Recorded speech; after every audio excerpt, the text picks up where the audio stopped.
So this is my Xbox One S. It's not running too loudly. We've had it for 6 years now. 2017 is when we first got it. Running Forza Horizon 3 right now, so the fan's been going for 2, maybe 3 hours.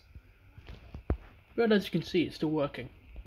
If I plug in this thing, this is another Xbox One S, and turn it on, very delayed noise, even more of a delayed startup, still hasn't turned on yet. Even now, this isn't for the controller, this is for the console, this is another controller I bought for my 360. Still hasn't turned on. There we are. Usually it doesn't have a sound when it turns on, which is odd. There's a fan. As you can probably hear, it's a lot louder. This is a defective unit I bought for £20 this week on eBay. So I'm hoping to see if I can fix it. Side by side. Again, the white one's probably louder. So there's a lot of things wrong with this one. Eject button doesn't work, sync button doesn't work, doesn't hook up the controller when you hook it up by USB at all. Power button isn't working at all, you still see that flashing, like this. I'm not going to do that now.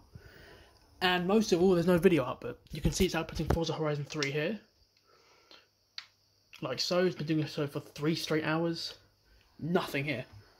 The fan's not hot yet, but it's a lot dustier. And the only way to turn it off is like this. A hard crash. And that's a hard drive gone. Again, here's my one. Turning off. Normally, it's going to do this. So it's a flash. Turn the screen off. Bob's your uncle. And it's going to turn off soon.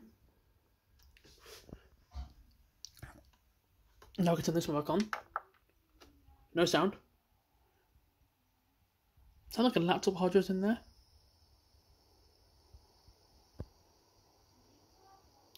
And that's the noise you're getting. It sounds loose almost. I turn the flash on. It doesn't really do much. You can sort of see the dust in those holes. I don't know what's happened to this console or who's been mistreating it.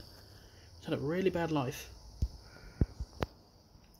And there's no HDMI output at all on this console. It's hard to show on video, but the chip thingy seems to be broken, so it's going to need a resolder. You also got a PlayStation 1. I'm using the 8-figure power connector for the one here, but effectively it doesn't read discs. The laser just comes up and it doesn't do anything.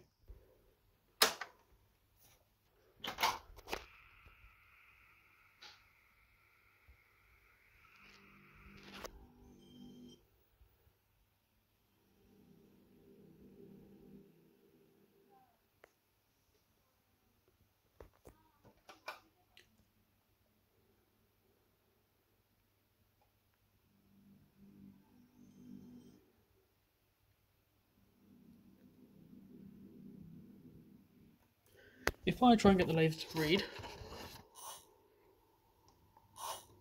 that's all it does. And then that stays there, no matter what disc you put in there. Also, the eject button's kind of broken.